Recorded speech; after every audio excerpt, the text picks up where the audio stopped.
আসসালামু আলাইকুম রহমতুল্লাহি ওয়া বারাকাতুহু।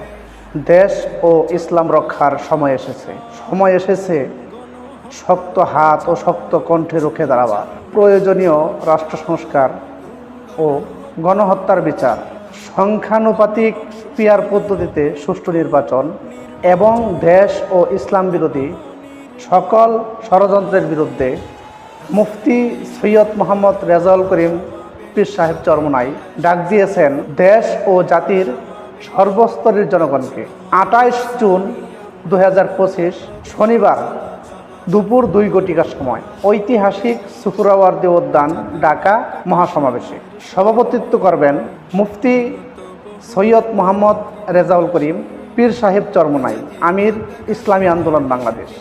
তাই আসুন সকলেই দলে দলে যোগদান করিয়া অন্যায় ও অবিচারের বিরুদ্ধে আওয়াজ তুলি।